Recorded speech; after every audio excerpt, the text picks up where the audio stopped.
1971 में एक American airline के जहाज को टेक ऑफ किए अभी चंद मिनट ही गुजरे थे कि सबसे पीछे वाली सीट पे बैठे एक पैसेंजर ने एयर होस्टेस को अपने पास बुलाया और हंसते हुए एक चिट्ठी उसको थमा दी। उस चिट्ठी में सिर्फ चंद अल्फाज लिखे थे जिसने पूरे अमेरिका में हलचल मचा कर रख दी। वो पैसेंजर कौन था और FBI आज तक उसको जिंदा या मुर्दा क्यों नहीं ढूंढ पाई। ढूंढना तो दूर की बात, अमेरिका की सबसे पावरफुल इंटेलिजेंस एजेंसी पिछले 50 सालों से उस पैसेंजर की जर्रे बराबर भी इंफॉर्मेशन नहीं निकाल पाई। जेम टीवी की वीडियोस में एक बार फिर से खुशामदीद। नाजरीन, इस इंटरेस्टिंग वाक़े की शुरुआत 24 नवंबर 1971 को पोर्टलैंड एयरपोर्ट से हुई थी। एक शख्स जो बज़ाहिर बिजनेसमैन लगता था, उसने पोर्टलैंड से सिएटल का टिकट बुक करवाया और सीधा जहाज की तरफ बढ़ने लगा। तब अमेरिका में डोमेस्टिक फ्लाइट्स पर किसी किस्म की भी कोई सख्ती नहीं हुआ करती थी। ना ही पैसेंजर्स का सामान चेक किया जाता था और ना ही उनकी आइडेंटिटी वेरिफिकेशन की जाती थी। ये नॉर्थ वेस्ट ओरिएंट एयरलाइन का जहाज बोइंग 727 था, जिसको सिर्फ 45 मिनटों में पोर्टलैंड से सिएटल तक पहुंचना था। सन ग्लासेस लगाए एक ब्रीफकेस के साथ डैन कूपर नामी ये पैसेंजर इस जहाज में सवार हुआ और अपनी पसंद की सीट पर जाकर बैठ गया, जो जहाज की सबसे आखिरी सीट थी। उसने अपने लिए एक ड्रिंक ऑर्डर की और साथ ही सिगरेट भी जला ली। यहाँ तक सब कुछ नॉर्मल चल रहा था, क्योंकि फ्लाइट में स्मोकिंग करना भी 70s में अलाउड था। ठीक 2:58 पर फ्लाइट टेक ऑफ हो गई। टेक ऑफ होते ही डैन कूपर पीछे मुड़ा और पास में बैठी एयर होस्टेस को हंसते हुए एक एनवलप थमा दिया। एयर होस्टेस, जिसका नाम फ्लोरेंस शॉफनर था, उसने जब वो चिट्ठी पढ़ी तो जैसे उसके पैरों तले जमीन ही खिसक गई।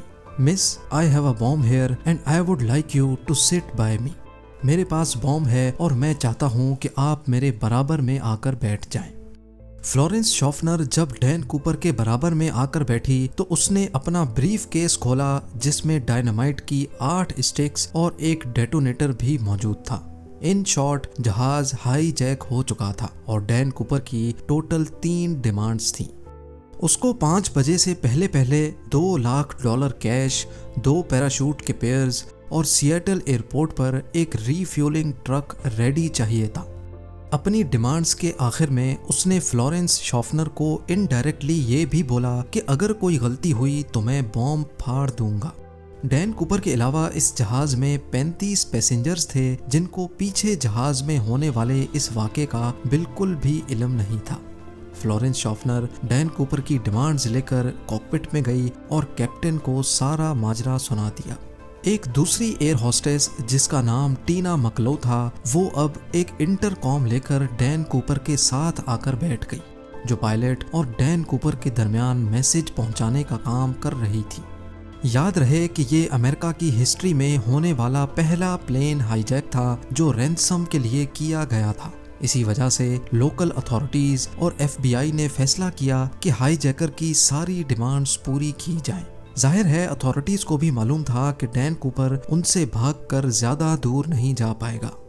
फ्लाइट, जिसको सिर्फ 45 मिनटों में ही सिएटल में लैंड करना था, वो अब अगले 1.5 घंटे तक एयरपोर्ट के गिर्द गर्दिश करती रही और बकाया 35 पैसेंजर्स जो इस सारे वाक़े से बिल्कुल बेखबर थे, उनको बताया गया कि टेक्निकल डिफिकल्टी की वजह से प्लेन की लैंडिंग में दुश्वारी हो रही है। इस दौरान सिएटल नेशनल बैंक से $20 के 10,000 नोट इकट्ठे किए गए, जिनके सीरियल नंबर्स नोट कर लिए गए थे, और एक करीबी स्काई डाइविंग क्लब से 2 पैराशूट की जोड़ियां भी अरेंज की गई। 5:45 पे जहाज को लैंड कराया गया और वादे के मुताबिक डैन कूपर को पैसों से भरा एक बैग और 2 पैराशूट के पेयर्स फराहम किए गए। साथ ही साथ जहाज को रीफ्यूल भी कर दिया गया।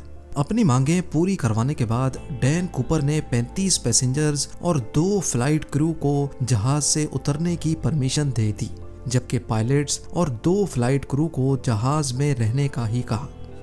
इस वक्त रात हो चुकी थी और जहाज एक बार फिर से टेक ऑफ कर गया। डैन कूपर ने अपने साथ बैठी टीना मकलो के जरिए पायलट को कुछ खास इंस्ट्रक्शंस भेजी। वो चाहता था कि जहाज के लैंडिंग गियर्स और फ्लैप्स खुले रहें, एल्टीट्यूड 10,000 फीट हो, स्पीड 320 किलोमीटर पर आवर और जहाज को सीधा मेक्सिको सिटी लेकर जाया जाए। पायलट ने बाकी तमाम डिमांड्स तो पूरी कर दी, लेकिन जहाज को सीधा मेक्सिको सिटी लेकर जाना फ्यूल की वजह से पॉसिबल नहीं था। लिहाजा पायलट ने डैन कूपर को रीफ्यूलिंग के लिए 2 ऑप्शंस दिए, रीनो या फिर फिनिक्स। डैन कूपर रीनो पर राजी हो गया। दूसरी तरफ लोकल और फेडरल अथॉरिटीज भी अपना काम कर रही थी। 2 फाइटर जेट्स को जहाज के पीछे रवाना किया गया, लेकिन वो इतनी स्लो स्पीड मेंटेन नहीं कर पा रहे थे। इसी वजह से उन्होंने जहाज के गिर्द चक्कर लगाना शुरू कर दिया। रात के अंधेरे में जहाज रीनो की तरफ रवां दवां था। इतने में डैन कूपर ने पास बैठी टीना मकलो को कॉकपिट में जाने का कहा, जहां 2 पायलट्स और 1 फ्लाइट अटेंडेंट मौजूद थी। जब टीना कॉकपिट का दरवाजा बंद करने के लिए पलटी तो उसने आखिरी बार सिर्फ इतना देखा कि डैन कूपर अपनी कमर पर कुछ बांध रहा था। उसके बाद जहाज की सीढ़ियां खुली और डैन कूपर ने वहां से छलांग लगा ली। इसके बाद जो कुछ भी हुआ पिछले 50 सालों से, उसको आज तक डिस्कस किया जा रहा है। 3 घंटों के बाद जब जहाज रीनो में लैंड हुआ तो पूरे जहाज को अच्छी तरह चेक किया गया, लेकिन जहाज में ना ही कूपर था और ना ही कोई बॉम्ब मिल सका। ना सिर्फ जहाज में, बल्कि इस वाक़े के बाद डैन कूपर का कहीं कोई अता पता ना चल सका, ना ही जिंदा और ना ही मुर्दा। आखिर डैन कूपर कौन था और पूरे अमेरिका की आंखों को धोखा देकर वो कहां चला गया? ये case federal bureau of investigation का वो केस है जिसको आज तक बंद नहीं किया गया। डैन कूपर को किसी ने प्लेन से जंप करते तो नहीं देखा था, लेकिन स्टेयर केस खुला रह जाने की वजह से यह बात क्लियर थी कि उसने सिएटल और रीनो के बीच में ही कहीं छलांग लगा ली थी। FBI ने जहाज पे सबूत तलाश करना शुरू कर दिए, लेकिन बदकिस्मती से उनको सिर्फ कूपर की टाई, 8 सिगरेट बट्स और 2 में से 1 पैराशूट मिला जो कूपर पीछे छोड़ गया था। हत्ता कि किसी के पास उसकी कोई फोटो तक नहीं थी। पैसेंजर्स और क्रू से इंटरव्यू लेने के बाद डैन कूपर के होलिये के हिसाब से उसका स्केच बनवाया गया। इससे पहले कि डैन कूपर को सिएटल और रीनो के बीच में तलाश किया जाता, FBI को ये जानना था कि उसने एग्जैक्टली कौन सी जगह पर प्लेन से जंप किया था। ये जानना ज्यादा मुश्किल नहीं था क्योंकि जहाज ऑटो पायलट पे था, यानी जिस पाथ पर जहाज फ्लाई कर रहा था वो ऑलरेडी रिकॉर्डेड था। जहाज की स्पीड और एल्टीट्यूड तो पहले से मालूम था ही, साथ साथ फ्लाइट रिकॉर्डर की मदद से मालूम पड़ा कि जहाज का स्टेयर केस 8:10 पे खुला था। इन तमाम इंफॉर्मेशन की बेसिस पे डैन कूपर की ड्रॉप लोकेशन का अंदाजा लगाकर एक सर्च एरिया डिफाइन किया गया। ये 45 स्क्वायर किलोमीटर का एरिया घने जंगलात और पहाड़ों से घिरा हुआ है। एरियल टीम और लैंड सर्च टीम ने इस पूरे एरिया का चप्पा चप्पा छान लिया, लेकिन ना कूपर का कोई नामो निशान मिला और ना ही कोई ब्रीफ केस मिला या फिर पैसे। हत्ता कि इस पूरे एरिया में इतनी शदीद सर्दी थी कि सबको यही लगा कि डैन कूपर मर गया होगा, लेकिन उसके बाद जो हुआ वो FBI के वहमो गुमान में भी नहीं था। अमेरिकन हिस्ट्री में पहली बार FBI ने इस केस के लिए पब्लिक से हेल्प लेना शुरू कर दी। डैन कूपर का स्केच और $2 लाख के सीरियल नंबर भी अखबारों में शाया किए गए और डैन कूपर के बारे में कोई भी इंफॉर्मेशन देने पर इनाम देने का वादा भी किया गया। उनका ख्याल था कि कूपर अगर जिंदा होगा तो वो पैसे कहीं ना कहीं जरूर खर्च करेगा, लेकिन हैरत अंगेज तौर पे उस सीरियल नंबर का एक भी नोट कभी भी कहीं भी दोबारा जाहिर नहीं हुआ। लेकिन मामला अभी खत्म नहीं हुआ था। करीब 9 सालों के बाद यानी 1980 में एक वाकया हुआ। सदर्न वॉशिंगटन में कोलंबियन रिवर के किनारे एक बीच है जिसको टीना बार कहा जाता है। यहाँ एक बच्चा अपने पेरेंट्स के साथ खेल रहा था जब उसको रिवर के किनारे नोटों की 3 गड्डियाँ मिली। ये $20 के नोटों की घड़ियां थीं जो टोटल $5,800 बनते थे। बच्चे के पेरेंट्स ये पैसे लेकर FBI के पास गए। खुशकिस्मती से इनके सीरियल नंबर उन नोटों से मैच कर गए जो डैन कूपर लेकर गया था। डैन कूपर हाईजैकिंग केस में 9 सालों के बाद ये पहली प्रोग्रेस थी, लेकिन बजाय केस को सॉल्व करने के इस वाक़े ने केस को मज़ीद उलझा कर रख दिया, क्योंकि ये पैसे ड्रॉप लोकेशन से करीब 27 किलोमीटर दूर पाए गए थे। पहले ये समझा गया कि ड्रॉप जोन में वाक़े लुइस रिवर में ये पैसे डैन कूपर से ही गिरे होंगे और वहाँ से बहते हुए कोलंबियन रिवर तक आए होंगे। लेकिन बाद में नोटिस किया गया कि कोलंबियन रिवर तो ऑपोजिट डायरेक्शन में फ्लो करती है, यानी ये पैसे लुइस रिवर से बहकर टीना बार बीच तक किसी भी सूरत नहीं पहुंच सकते। FBI के लिए ये मामला तो सुलझने के बजाय उलझता ही जा रहा था। ना सिर्फ इतना, बल्कि टीना बार बीच जहां से ये पैसे बरामद हुए थे, यहाँ 1974 में कुछ खुदाई का काम किया गया था।